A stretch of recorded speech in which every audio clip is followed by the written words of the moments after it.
कि मुझे कांग्रेस वालों ने राम मंदिर नहीं जाने दिया, इसलिए मैं भारतीय जनता पार्टी में गया। ईडी ने डर था कि तुम्हें बीजेपी में जाके, ईडी ने डर था कि तुम्हें बीजेपी में जाइए, हमारे पूछवानो नहीं, हमारे दुआनो नहीं। जिस पार्टी ने 40 साल तक आपको इज्जत दी, जिस जनता ने आप पर भरोसा किया, आप ये किसी भी जनता को पूछे बिना, आपको पूछ के बीजेपी के अंदर गए थे क्या? उस समय कह रहे थे मोदी, नरेंद्र जी मोदी विकास पुरुष है और विकास के लिए मैं तो पार्टी छोड़ के गया, और 22 महीने में उनको पता लग गया और 22 महीने बाद वापस कहने लग गया कि असली विकास कांग्रेस ही कर सकती। और चरित्र देखा, असली रवैया देखा है, ये अंदर खाने से भारतीय जनता पार्टी और बीजेपी दोनों एक ही है, कोई अलग नहीं है। वो बीजेपी में गए, बीजेपी में पीछे पीछे जा रहे हैं, कांग्रेस में गए तो पीछे पीछे कांग्रेस में जा रहे हैं। फिर से जिस तरीके से सांसद और विधायक को वोट दिया, पंचायती राज के अंदर 5 सरपंच और प्रधान और जिला प्रमुख के लिए वोट देना पड़ेगा कि नहीं देना पड़ेगा? दोगे कि नहीं दोगे? गोविंदगढ़ महाराज की, बोले मां बालेश्वर दयाल की, बोलिए मानगढ़ धाम की, बोले बेणेश्वर धाम की, बोले अपने अपने माता पिता की। गांव मोना डोंगर की इस पवित्र धरती को सबसे पहले नमन। आज का जो कार्यक्रम आयोजित हो रहा है, मेरी बात शुरू करने से पहले मैं सबसे पहले मंच पर विराजमान हमारे समाज के लिए शहीद होने वाले तमाम जितने पुरखिया उनको शत शत नमन जोहार करता हूं। आज का जो होली स्नेह मिलन समारोह का कार्यक्रम इस पवित्र धरती पर आयोजित हो रहा है, सबसे पहले मैं पुरखों को नमन करता हूं, खेड़ा के खत्री को नमन करता हूं, कुल की माता को नमन करता हूं, और साथ साथ होली स्नेह मिलन के कार्यक्रम के साथ साथ में 5 बहुड़ा के अंदर जो जाने वाली सड़क है उसका शिलान्यास का कार्यक्रम भी आज आयोजित हुआ। इस अवसर पर हमारे बीच में पूरे बांसवाड़ा डूंगरपुर और पूरे भील प्रदेश की आवाज और भारत देश की आवाज, लोकसभा की संसद के अंदर हम सबके हक अधिकार की आवाज उठाने वाले माननीय राजकुमार जी रोत इस अवसर पर हमारे बीच में मौजूद हैं। मैं आप सबकी तरफ से और मेरी तरफ से सबसे पहले तो इनका हार्दिक स्वागत अभिनंदन जोहार करता हूं। साथ ही हमारी भारत आदिवासी पार्टी के संभाग अध्यक्ष जी, हमारे जिले के जिला सदस्य भाई राजकुमार जी रोत, राजकुमार जी डामर साहब, पारगी साहब, और हमारे बीच में गडुली के सरपंच साहब राजू भाई, आदिवासी परिवार के सक्रिय कार्यकर्ता हीरालाल जी दामा साहब, बागीदरा के बीसीसी प्रभारी आनंदपुरी से सरपंच साहब चंदू भाई, स्थानीय और हमारे पूर्व प्रधान जी संतोष जी पटेल, युवा साथी मनोज भाई, और हमारे बीच में डीएसपी साहब बैठे हैं, माइनॉरिटी समाज के तमाम भाई, कुशलगढ़ से वारजी भाई, हमारे बीसीसी प्रभारी मेरे वरिष्ठ दादा रामलाल जी, और तमाम जितने साथी हैं, मैं नाम सूरजमल जी भाई गढ़ी से आए हुए, और दिव्यकांत भाई गुजरात प्रदेश प्रवक्ता, मैं तमाम जितने साथी हैं इस विचारधारा के साथ में चलने वाले, मैं नाम नहीं ले पाऊंगा, लेकिन आप सबका भी हमारी तरफ से और पूरे गांगड़तलाई ब्लॉक की तरफ से और पूरी विधानसभा क्षेत्र की जनता की तरफ से मैं तमाम भाइयों का हार्दिक स्वागत अभिनंदन जोहार करता हूं। गांव गांव ढाणी ढाणी से आए हुए मेरे वडील दादा, मेरी मातृशक्ति, मेरी बहनों, दूर दूर क्षेत्र तक हमारे पांडाल से भी बाहर दिखाई देने वाले भाई जो नीचे बैठे हैं, मैं सांसद साहब आए हैं, आप सब लोग उनको सुनना चाहते हो, स्नेह मिलन का कार्यक्रम है, लेकिन मैं इस अवसर पर कहना चाहूंगा, आप सबको पता है भारत आदिवासी पार्टी का यह स्नेह मिलन का कार्यक्रम तो साथ में है ही सही, लेकिन टाइम एकदम पास में आ गया है और तुम्हारे सर पर, और इस राजस्थान प्रदेश की सरकार अभी आने वाले समय के अंदर पंचायत राज का चुनाव भी करने वाली है। जिस तरीके से सांसद का चुनाव हुआ, विधायक का चुनाव हुआ, अपने कहते हैं कि कड़ी से कड़ी मिलनी चाहिए, हमारे बांसवाड़ा डूंगरपुर के सांसद के रूप में हमने सांसद जिता दिया और पूरी विधानसभा के अंदर आपने पूरे जिले के अंदर एक विधायक बागीदोरा से जिताया है पूरे जिले का। मैं इस अवसर पर कहना चाहूंगा कि हमारी कड़ी से कड़ी मिलनी चाहिए। सांसद बन गया, विधायक बन गया, लेकिन अभी जिला प्रमुख, प्रधान और सरपंच और पंच नीचे तक अगर हमारा नहीं भारत आदिवासी पार्टी का नहीं बनेगा तो हमारी जमीन कमजोर रहेगी। इसलिए मैं कहना चाहूंगा कि अगर जमीन को मजबूत करना है तो पंच, सरपंच, प्रधान से जिला प्रमुख तक का हमारा बनना चाहिए। और कुछ लोगों ने थोड़े समय पहले 22 महीने तक भारतीय जनता पार्टी के अंदर गए और वहां जाकर कह रहे थे, आप सबने वीडियो के माध्यम से सुना कि मुझे कांग्रेस वालों ने राम मंदिर नहीं जाने दिया इसलिए मैं भारतीय जनता पार्टी में गया। और ये भी कहने लग गए 40 साल जिस पार्टी ने उनको इज्जत दी, पूरी विधानसभा की जनता को हाथ खड़े करके पूरे जहां जहां मीटिंगें हुई वहां पर उन लोगों ने कसम खिलाई। होगन खवाड़िया ने हो की तो के पाजियो मामोजी ना कजिया है कि फूल में वो टालो लेकिन फूल माल हो तो मरी जो है तो मन कर होगन खवाड़िया मारे तमार थे कि पूछवो ने केवो है पूरा क्षेत्र ની जनता ने मु पूछवो चाहो ने केवो चाहो। ईडी ने डर थे कि તમે बीजेपी में जाके ईडी ने डर थे कि તમે बीजेपी में जाइए हमारे पूछवानो नहीं हमारे दुवानो नहीं। पर मैं क्यों चाहो कि आप जिस पार्टी ने 40 साल तक आपको इज्जत दी, जिस जनता ने आप पर भरोसा किया, आप ये किसी भी जनता को पूछे बिना आपको पूछ के बीजेपी के अंदर गए थे क्या? अरे आपको पूछ के बीजेपी के अंदर गए थे क्या? नहीं पूछ के गए थे। और 22 महीने बाद आज वापिस कहने लग गए। उस समय कह रहे थे मोदी, नरेंद्र जी मोदी विकास पुरुष है और विकास के लिए मैं तो पार्टी छोड़ के गया। और 22 महीने में उनको पता लग गया और 22 महीने बाद वापिस कहने लग गया कि असली विकास कांग्रेस ही कर सकती और कांग्रेस हमारी आई है। मेरा आप सबसे कहना है कि जब बीजेपी में गए तब नहीं पूछा, वापिस कांग्रेस के अंदर तब आए तब नहीं पूछा।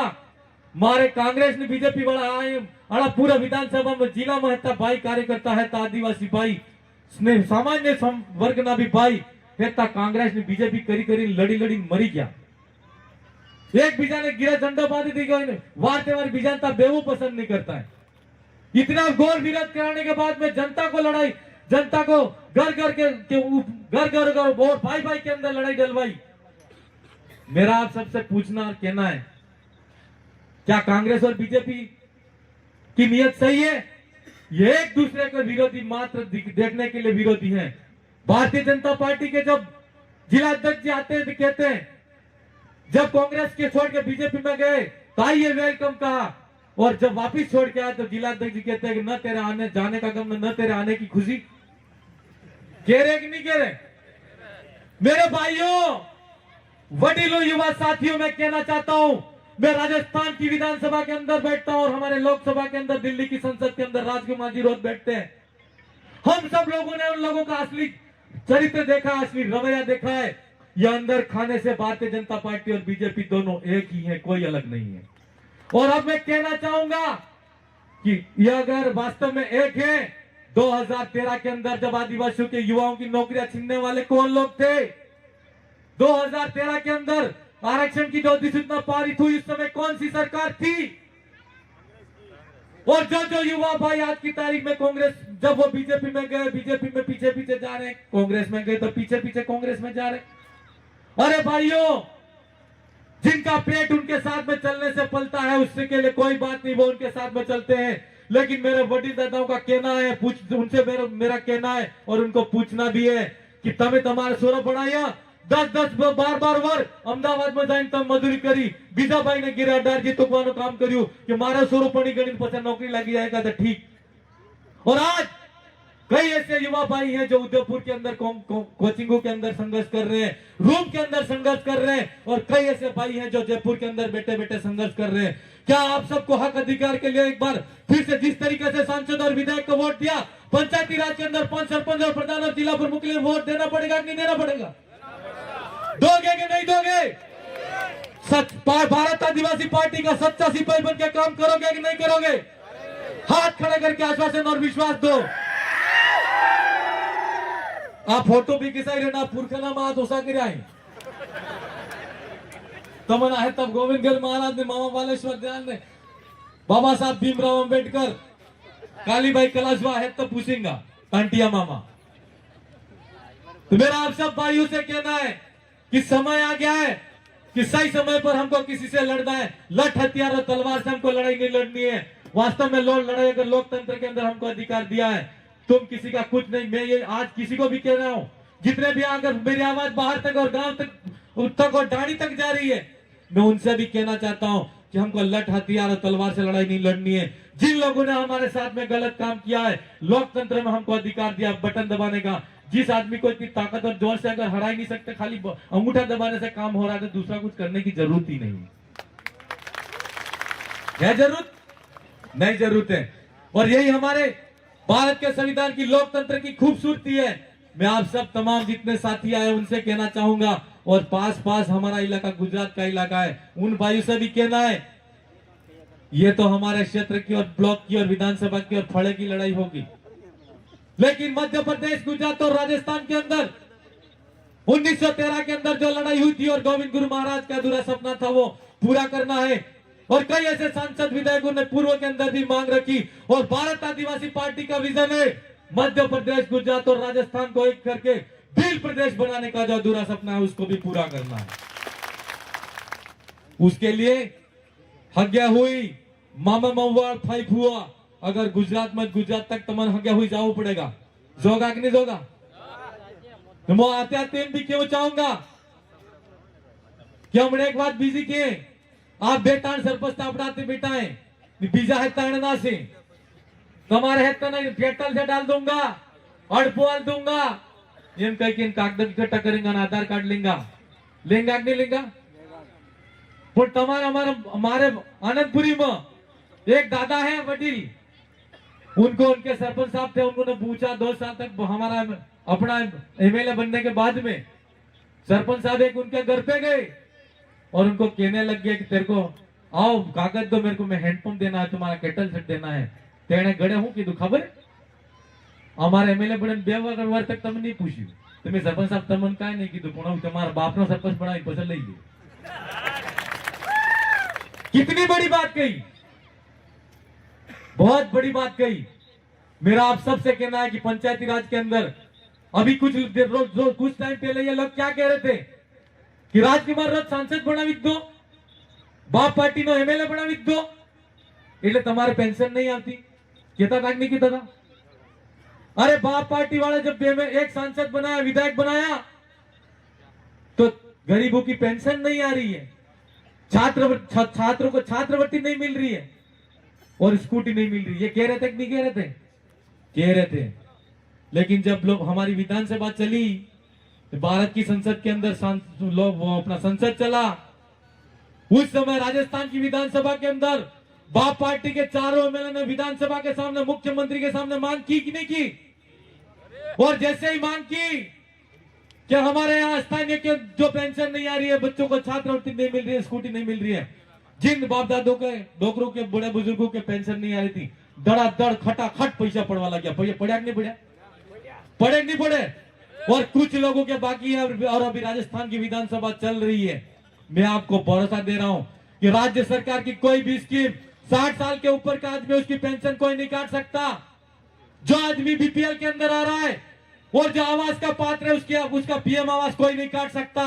और जिस भाई के अंदर आज तक अगर किसी को पेयजल की सुविधा नहीं मिल रही है, राजस्थान सरकार की योजनाएं हैं और उसके घर पे हैंडपंप नहीं है, उसका हैंडपंप कोई रोक नहीं सकता। ये मेरा आप सबसे कहना है। लेकिन अगर इस विचारधारा को मजबूती के साथ में हर फड़े तक और हमारी पंचायत से प्रधान और प्रधान से जिले तक मजबूत करना है, तो हमारे आने वाले चुनाव के अंदर हमको हैंडपंप की, केटल सेट की इस लड़ाई को छोड़ करके, जिस तरीके से हमने 1 रुपए का काम नहीं किया था, फिर भी आप लोगों ने मुझे 52,000 वोट देकर राजस्थान की विधानसभा के अंदर भेजा है। मैं आप सब लोगों को भरोसा देना चाहता हूं कि वो भले कुछ भी बने होंगे, लेकिन विधानसभा में आदिवासियों का नाम लेने से डरते थे। मैं एसटी, एससी, ओबीसी, माइनॉरिटी और आदिवासियों के, दलितों के जितना भी हक अधिकार की बात और लड़ाई लड़नी पड़ेगी, मैं राजस्थान की विधानसभा के अंदर बेबाकी के साथ में आपकी आवाज को उठाऊंगा।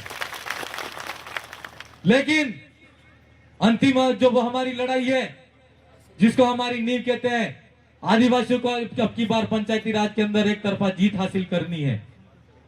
मैं महंगे मेहमान आए हुए हमारे बीच में बागीदरा विधानसभा वाले એને ટોપલો પર વોટ આલ ધૂમકી દો પણ પાટો પર નાલ્યા અને પહેલી વખત આપણે વેસે આયા આણા ક્ષેત્રમાં મો सांसद साहब थकी भी मांग करूंगा कि वो चाहूंगा कि स्थानीय कोई साथी के वडीलों की हमारे जो सामाजिक कार्यकर्ता है भारत आदिवासी पार्टी के, उनकी तरफ से जो डिमांड है, कोई काम है, वो भी हमारी तरफ हमारा पूरा होना चाहिए।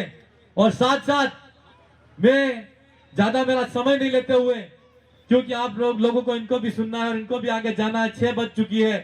मैं गांव गांव डाणी डाणी से आए मध्य प्रदेश, गुजरात और राजस्थान से आए हुए तमाम भारत आदिवासी पार्टी के कार्यकर्ता, सामाजिक कार्यकर्ता, मेरी माताओं बहनों को, तमाम सबको साक्षी मानते हुए पुनः सांसद साहब का जीतने के पश्चात यहाँ पर पहली बार आगमन हुआ, उसके लिए खूब खूब आभार, जोहार, अभिनंदन और जीत की